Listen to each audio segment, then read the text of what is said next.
First, a breakfast to really set you up for the day. Easy homemade spicy baked beans with deliciously light potato cakes. The first big thing that I remember as a kid was bacon and beans. So this is like a little rendition, except we're using the most amazing pancetta. Ernie, come on, psst, disappear. Go and chase some mice.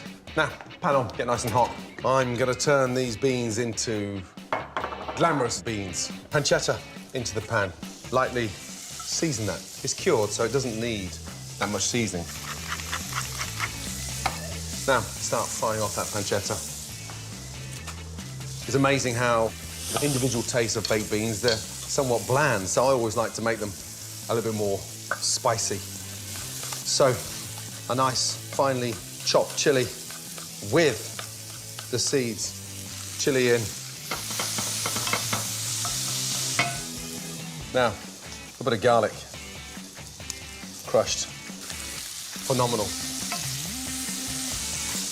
Get that bacon really nice and crispy. Fry off the chilli and the garlic. And then onions. My top tip for dicing, finely slice downwards. Slice across, then cut down to simply dice. Bacon, onion, chilli, garlic, that flavour all contained in that little pan. Once you've sweated the onion off, a little bit of sugar in there. The brown sugar will start to caramelise, darken, and enrich it as well at the same time. That looks beautiful. Now, a couple of tablespoons of cider vinegar. Deglaze the pan. It's got that really nice, powerful kick to it now.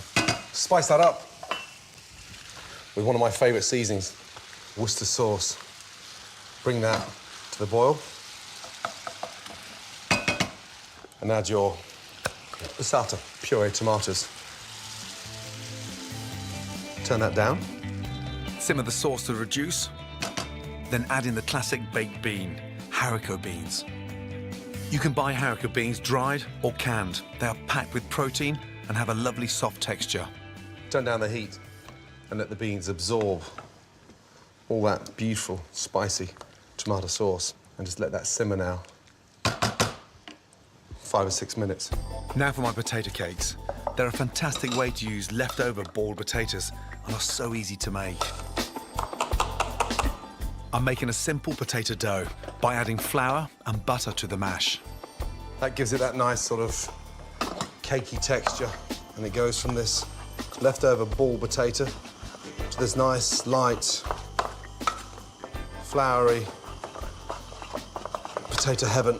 Take a nice spoon of potato, lightly flour your board. We're going to fry these crisp on the outside and just nice and fluffy in the centre. Now, get your pan nice and hot. We'll start off with olive oil into the pan.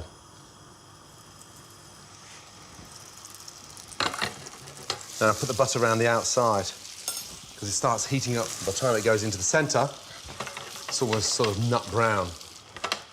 Gently. Turn it over. Love that nice, light, crisp. They look beautiful. Now, take them out. Oh. Potato cake in the middle. And a nice, beautiful spoon of beans. Growing up with beans on toast as a treat, still to this day, after all those years, has not changed my love or attitude for beans, especially cooked like that.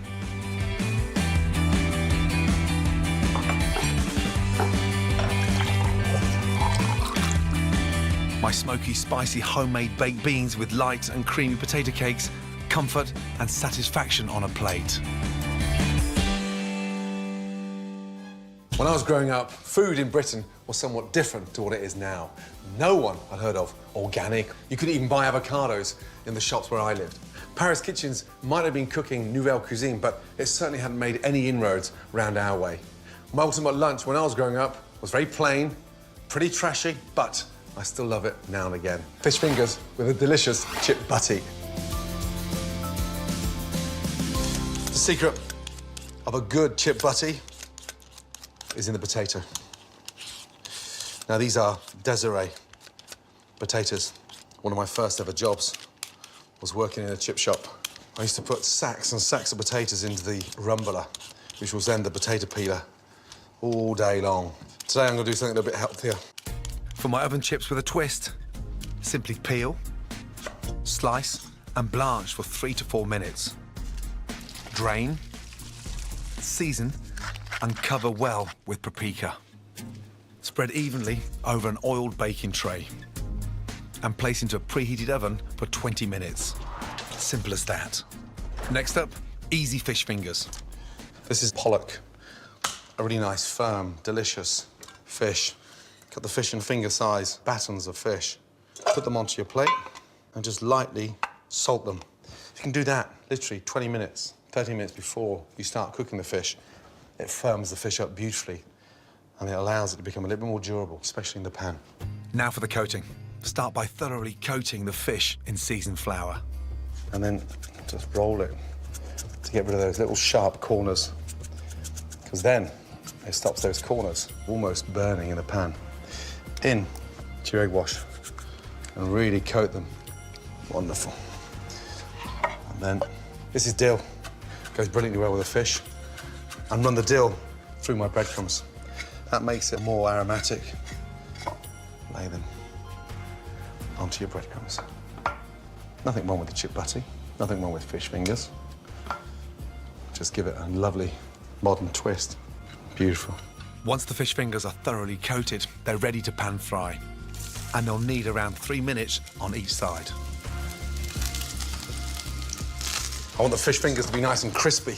Get a really nice colour on them first, and then we'll flip them over and finish them with butter.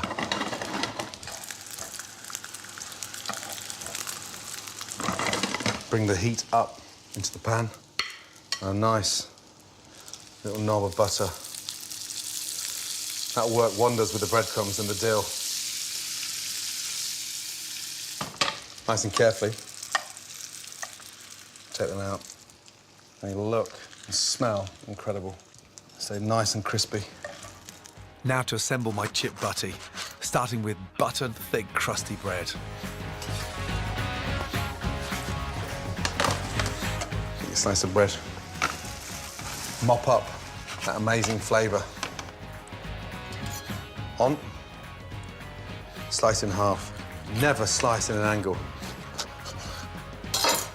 My mouth is salivating. Beautiful. On with the chip butty.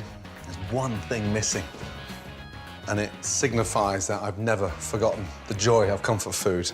But my God, that makes me feel like a 9-year-old. Now, excuse me for one moment, will you? I want to stuff my face.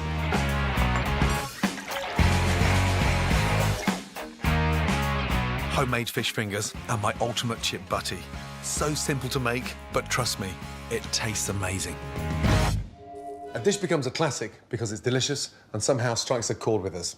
It just works. Sometimes these dishes can become tired, but a clever twist helps make them fresh again. You can't get more classic than a centuries-old midday meal of bread, cheese and beer. Reinvented and marketed by pubs as a ploughman's lunch in the 60s, I'm now giving it my 21st century take. Right, ploughman's with the most amazing but super simple beer-baked bread, hearty and full of flavour. For a really quick and easy bread dough, sieve a mix of wholemeal and self-raising white flour with a good pinch of salt. Salt is really important in the bread. It's the first thing I do once I've cracked it and smelt. You want to smell that salt baked throughout. Beer in, about 250 mils of beer. And the reason why this recipe works so well is that the beer, it's got that yeast. So naturally, it's going to work beautifully. Give that a really good mix. I'm looking for the mixture to be quite wet. If the dough becomes too firm, then it's going to cook dry in the centre. Just as it starts to fall through the whisk. That is perfect. Beautiful. This mix will work really well as one large loaf, but I want to make my ploughmans a little bit more special. Small tins give it that kind of intimacy. And I quite like having my own little loaf. Give the moulds a really nice lining with butter. make sure you butter the top. Now, tablespoon of flour. Dust inside the mould. That will stop your mixture sticking. Tap out any excess. 3/4 fill your little moulds.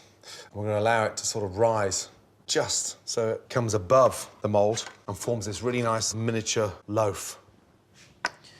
Onto the tray, centimetre apart. Into the oven, 25 to 30 minutes at 180. Something quite nice about the smell of home-baked bread in the kitchen. Delicious. No ploughman's is complete without pickled onions. Red onion is a lot sweeter, less harsh than a white onion. The early days of ploughman's, you've got those ghastly, sharp, pickled onions that make you almost cry when you're crunching them. I'm gonna lightly pickle my red onion. Just push your fingers through so you get these nice sort of onion rings. A little touch of salt, a little sprinkle of sugar, and then a couple of cloves in there. That gives it a really nice sort of perfume and sort of makes the pickling slightly more mellow. Red wine vinegar. Now, if you haven't got red wine vinegar, white wine vinegar, it's just as good, but red matches the red onion, so it goes hand in glove. A couple of tablespoons of vinegar. Just give that a really good mix. To speed up the pickling process, use a weight to put pressure on the onions. As the weight presses down on the onions, the clove, the salt, the sugar, the vinegar work their magic. And it comes out with a really nice, light, fragrant pickle. For my 21st century ploughman's, I'm creating an all-in-one salad and bringing the traditional elements together with a punchy dressing. A tablespoon of English mustard, a tablespoon of honey, a touch of salt and pepper, and finish off with white wine vinegar and olive oil. Now, generally, it's sort of 3 parts oil to 1 part vinegar. That's the sort of general base. You don't really think of a vinaigrette with a ploughman's, but this is a really nice sort of modern approach to a ploughman's. For my ploughman's salad, I'm using a mixture of robust and crunchy romaine lettuce and punchy watercress. If I was making a watercress soup, I'd use the stalks. But the stalks are a little bit bitter, so I just grab them like that, pinch them, and then twist. Very peppery, very hot, but so juicy. Watercress in, your celery, chop it nice and finely. It's the one thing that everybody leaves is that stick of celery, so scatter it amongst the salad. A bit of oomph and colour from some sliced radishes and sweetness from a thinly sliced apple. Whilst you're busy throwing your ploughman's salad together, do not forget about your beer bread. Before it comes out, I'm gonna glaze the top with a little touch of milk. That'll put a really nice finish to the bread. Back in for the last 5 minutes. Now for the magic in the ploughman's. Generally, you'd see it as a ham or cheddar or Stilton ploughman's. It's hard to dictate which one's the best. So, for the ultimate ploughman's, I'm adding all 3. With your cheddar, peel some nice shards of that delicious, creamy cheddar. Just get them dancing on top. Your dressing, drizzle round in circles. And then finally, our delicious, lightly pickled onions. Give them a good squeeze.